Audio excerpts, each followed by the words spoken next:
Assalamualaikum warahmatullahi wabarakatuh. Jadi pada pembahasan kali ini kita akan membahas tentang konsep Tuhan sebagai sebab. Yang mana konsep Tuhan sebagai sebab artinya yaitu segala sesuatu yang ada di alam semesta penyebabnya itu dari Tuhan. Dan di sini ada beberapa pembahasan yang dibahas oleh salah satu tokoh filsuf, itu Al-Farabi, yaitu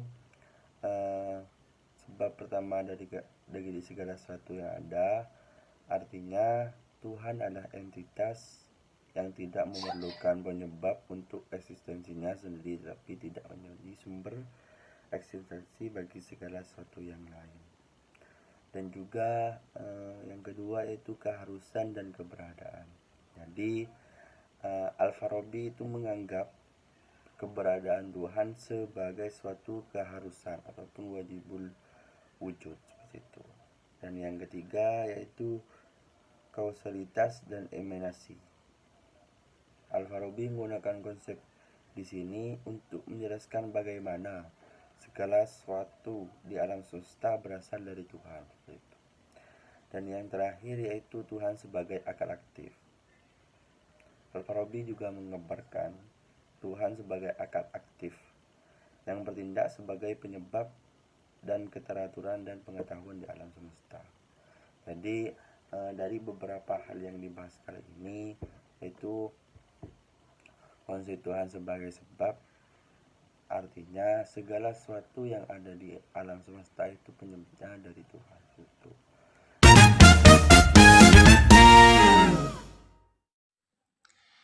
Di sini saya akan menjelaskan kembali tentang konsep Tuhan sebagai niscaya. Konsep Tuhan sebagai niscaya merupakan salah satu pemikiran sentral dalam filsafat Islam dan filsafat ketuhanan. Konsep ini terutama dipopulerkan oleh para filsuf terkemuka seperti Ibnu Sina dan Al-Farabi. Dalam pandangan mereka, Tuhan adalah entitas yang eksistensinya tidak tergantung pada apapun di luar dirinya, dan ia adalah sebab pertama bagi segala sesuatu yang ada. Ibnu Sina berpendapat bahwa akal pertama memiliki dua sifat. Pertama, sifat wajib wujudnya karena merupakan pancaran dari Allah. Kedua, sifat mungkin wujudnya jika dilihat dari hakikat dirinya. Dengan demikian, akal pertama memiliki tiga objek pemikiran. Tuhan, dirinya sebagai wajib wujud, dan dirinya sebagai mungkin wujud. Dari pemikiran tentang Tuhan muncul akal-akal lainnya. Dari pemikiran tentang dirinya sebagai wajib wujud muncul jiwa-jiwa dari pemikiran tentang dirinya sebagai mungkin wujud. Terbentuklah langit-langit. Ibnu Sina dalam membuktikan keberadaan Allah tidak mencari argumen dari salah satu makhluknya, melainkan cukup dengan dalil adanya wujud pertama, yaitu wajib al-wujud.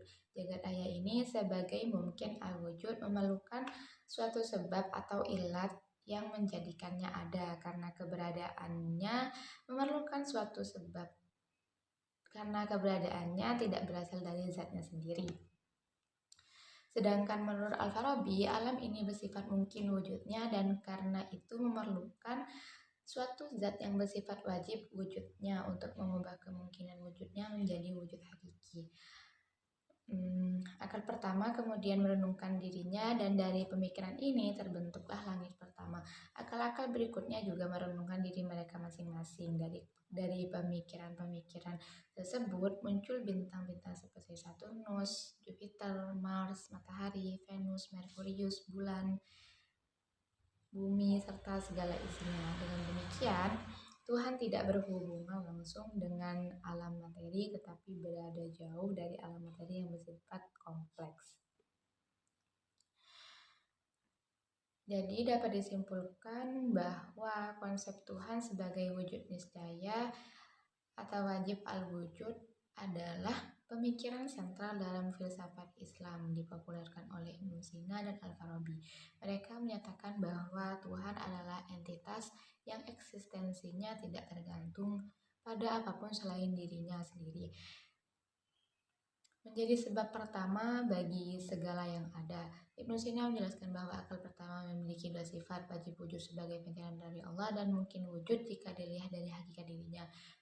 Sedangkan Al-Farabi menyatakan bahwa alam ini bersifat mungkin wujudnya dan memerlukan zat yang bersifat wajib wujudnya untuk menjadi wujud yang hakiki yang disebut Allah. Itu saja yang dapat saya sampaikan. Terima kasih.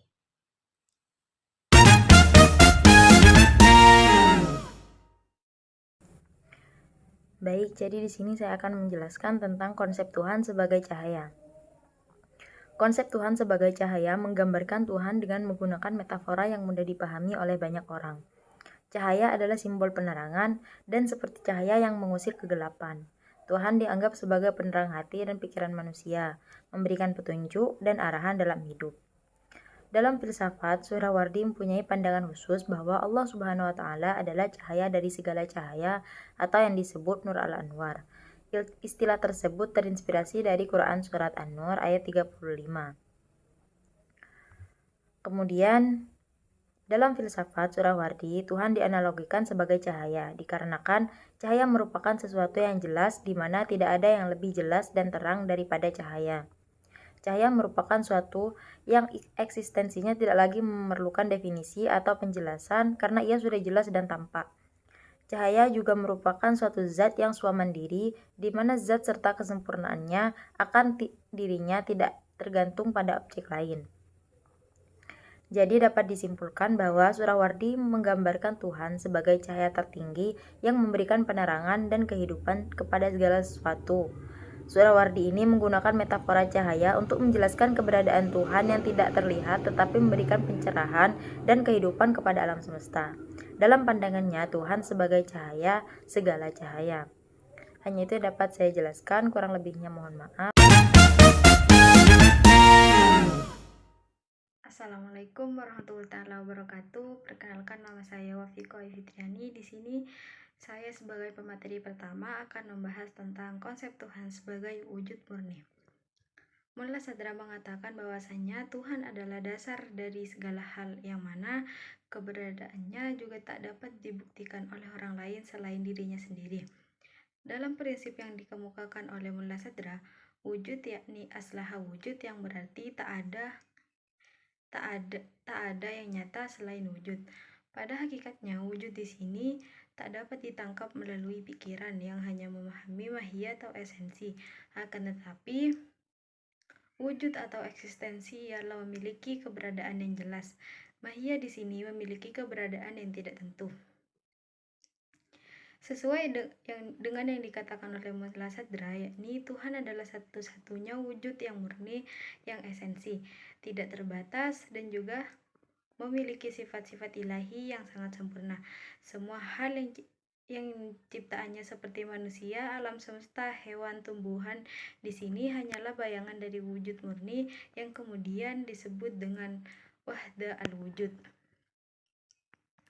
Segala sesuatu yang ada di dunia ini memang nyatanya ada dan juga dimasukkan ke dalam hal wujud. Namun tidak boleh lupa terhadap wujud murni yang sebenarnya, yakni adalah Tuhan yang merupakan pencipta akan segala sesuatu. Bukanlah tem pertama dari rantai yang berkesinambungan sehingga tidak ada kesinambungan atau substansif dan juga horizontal dengan keberadaan dunia. Menurut Ibnu Sina, Tuhan adalah penyebab segala sesuatu, pemelihara dan pengatur segala yang ada. Dan beliau juga menyebutkan bahwasanya Tuhan yakni seperti yang dipahami oleh agama Ibrahim, yakni Tuhan sebagai wujud murni. Dalam pandangannya, Tuhan tidak hanya diketahui melalui akal budi, tetapi juga melalui wahyu ilahi. Ibnu Sina mengakui pentingnya akal sebagai sarana untuk memahami Tuhan dan mencapai kebenaran. Tetapi beliau juga mengemukakan bahwa wahyu ilahi diperlukan untuk mengungkapkan pengetahuan yang lebih mendalam tentang hakikat Tuhan dan aspek-aspek keagungannya, yang mana hal itu tidak dapat dicapai melalui akal manusia.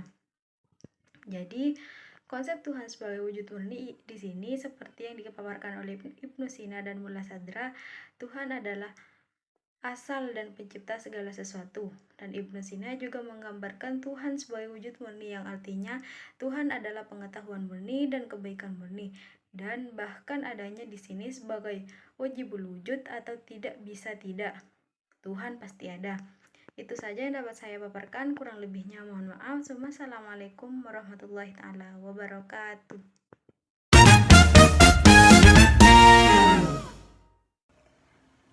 Yang mana pertanyaannya, ketika kepercayaan ini kelak di akhirat itu bohong, itu bagaimana tanggapannya? Jadi menurut kami, ketika argumen ataupun kepercayaan kita itu kebohongan misalkan, itu tidak apa-apa. Karena kenapa?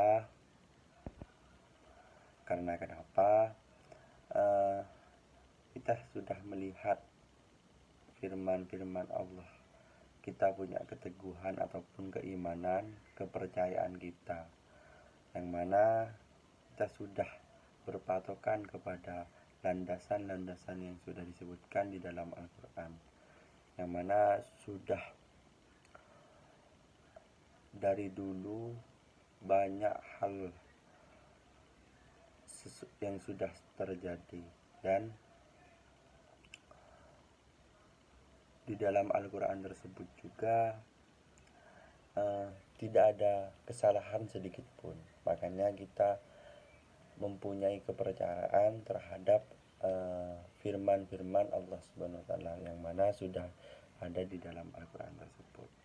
Jadi menurut kami, ketika dalam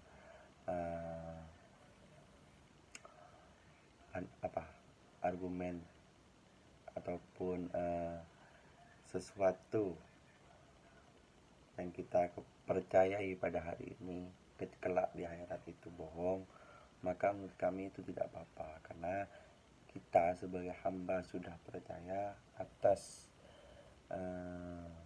yang sudah difirmankan oleh Allah, yang mana di dalam Al-Quran tidak ada celah sedikit pun. Seperti itu. Mungkin hanya itu. Saya pamit undur diri, kurang lebihnya mohon maaf. Wassalamualaikum warahmatullahi wabarakatuh. Assalamualaikum warahmatullahi wabarakatuh. Saya Wafika Fitriani di sini akan menjawab pertanyaan dari Jihan, yang mana beliau menanyakan contoh bukti dari adanya Tuhan selain alam semesta. Saya beri contoh sebuah jam tangan. Jam tangan memiliki banyak bagian kecil yang bekerja bersama dengan sempurna untuk menunjukkan waktu. Jika kita menemukan jam tangan di tengah hutan, tentu kita akan berpikir bahwasanya jam tangan itu pasti dibuat oleh seseorang, bukan terbentuk secara kebetulan. Begitu juga alam semesta dan juga kehidupan di bumi. Sebenarnya manusia di sini adalah sebuah ciptaan yang mana memang diciptakan oleh Tuhan. Jadi, apabila manusia di sini gugur, maka belum tentu pencipta juga akan gugur. Dan juga pencipta tidak akan gugur apabila sudah tidak menciptakan. Dan ketika hasil penciptaannya gugur, maka pencipta tidak akan gugur. Mungkin itu yang dapat saya jawab, kurang lebihnya mohon maaf. Assalamualaikum warahmatullahi wabarakatuh.